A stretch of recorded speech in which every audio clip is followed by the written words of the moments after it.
Qual seria a diferença entre um exame e um concurso? Entre uma prova que você faz, por exemplo, na sua faculdade e um concurso público, em um vestibular. A diferença ela é simples, mas bem importante de enfatizar. Quando você faz um exame, não está em jogo se você tem que ser melhor do que outra pessoa. Você tem que ser melhor do que você. A menos que você faça parte de uma escola, de um lugar onde você concorra a uma bolsa, por exemplo, pelas suas notas. Quando você faz um exame, você está sendo avaliado, você está sendo elaborado uma prova para pensar em como você está indo e se você conseguiu alcançar a nota desejada. Em concurso, não. Então, o professor Pierre fala que em concurso, o fator tempo é muito importante. E ele diz uma coisa que é uma técnica muito eficiente de você usar quando você for fazer uma prova desse tipo, que é o seguinte: em vez de pensar, quando você abrir a prova, de pensar que você está fazendo uma prova que você vai tirar 10, que você vai fechar a prova, ele fala que é melhor você pensar que você vai tirar 0. Recebeu a prova, abriu o caderno de questões, vou tirar 0. Claro, se você entregar a prova sem ter feito nenhuma questão, você vai tirar 0. Mas a partir do momento em que você começa a lembrar das questões, de acertar uma, duas, três, quatro, o referencial muda. Então, em vez de você se preocupar porque você já não vai tirar aquele 10 que você idealmente imaginou que fosse tirar, né, no exagero da expectativa, se você colocar a expectativa embaixo desse tipo, você vai galgando cada degrauzinho para você chegar nisso, certo? E ele fala principalmente que em passar em vestibular é algo que exige mais de você pelo princípio de que você não controla o desempenho dos outros candidatos. Ele até cita que teve uma turma de medicina que ele ajudou a passar e ele fala que o primeiro candidato tirou, sei lá, 8,3 e o último tirou 8,2. Então, a pessoa que ficou de fora tirou 8,1 na prova. Então, vocês veem que é uma coisa que você não tem muito controle sobre isso. Lógico que você tem que usar essa frustração que você teve para você estudar melhor, para você conseguir alcançar o seu ponto. E aí cai na questão do gerenciamento do tempo. Vamos lá. O tempo ele é crucial para você fazer uma prova. Então você tem que saber usá-lo da melhor maneira. Uma dica que o professor Pierre dá é a seguinte: quando você pega a prova, passe os primeiros 5 minutos folheando as questões, certo?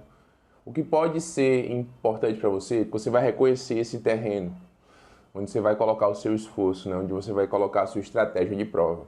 Não adianta muito ficar fazendo toda uma estratégia elaborada de prova e na hora da prova alguma coisa sair do seu controle que pode te fazer se desesperar, pode te fazer dar um branco, pode te fazer achar que não sabe nada. Então, procure o que você sabe, né? Passe esses primeiros 5 minutos folheando a prova, para frente e para trás, indo, reconhecendo algumas figuras, algumas tabelas, alguns gráficos e conhecendo o mesmo terreno, passando um primeiro olhar sobre elas. O segundo ponto para o aproveitamento do tempo é a estratégia que o Pia chama de pega-varetas, né?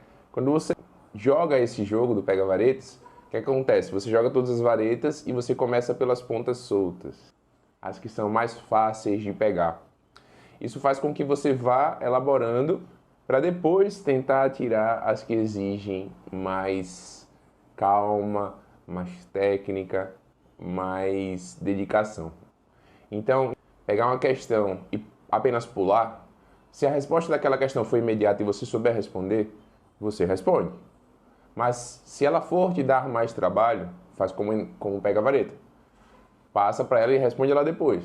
Essa vai ficar porque exige mais de você, certo? Então comece pelas pontas soltas e depois vá para o centro das questões mais cabulosas. Então um outro ponto que ele fala é você, nesse reconhecimento do terreno, que seria o primeiro passo, você ir marcando com as carinhas felizes mesmo, as questões que você sabe que você dá conta de resolver e que não são imediatas. Coisa que até é um pouco contra-intuitiva que ele aponta é o seguinte: você vai fazer uma questão, você elimina as alternativas que você sabe que são absurdas, que não combinam com aquilo ali. Mas antes de bater o martelo, antes de decidir mesmo o que precisa ser feito, você vai para continuar a prova, certo? Ele fala que dentro da nossa cabeça tem um idiota e um gênio. E que o idiota, às vezes, ele é mais presente, ele está mais na superfície. E o gênio está como um iceberg, lá na parte guardada do iceberg. E quando você faz isso, você coloca o gênio para pensar. né? Que você já elaborou aquilo ali com o seu primeiro raciocínio. Então coloca o gênio para pensar. Às vezes você está respondendo uma outra questão e pega a resposta dessa. Isso acontece bastante. E aí ele fala que agora chega a hora do chute inteligente. A gente já marcou as que a gente sabe que não são. E ele fala que na nossa mente esse gênio, esse idiota, o gênio ele sussurra e o idiota ele está gritando. Quando chegar essa hora do chute inteligente, é a hora que ele fala de você acalmar o idiota. Dizer, não, deixa o gênio agora tomar conta. E ouvir o sussurro do gênio. E você vai saber, se você estudou, se você se dedicou, se você fez o estudo individual, você vai saber responder aquela questão. Então deixa essa voz te dizer o que fazer. É isso que ele aponta, que é muito importante. E em provas discursivas, você tem que responder questões de maneira textual, né? Ele fala que o chute também pode acontecer. Não de uma maneira tão óbvia, talvez, quanto uma prova objetiva. Mas ele pode acontecer no sentido de você tentando mobilizar conhecimentos para poder responder aquela questão. Então, deixar em branco não seria uma opção. Olhar para aquela questão lá e tentar ver o que é que está ali, o que é que você consegue ir lembrando.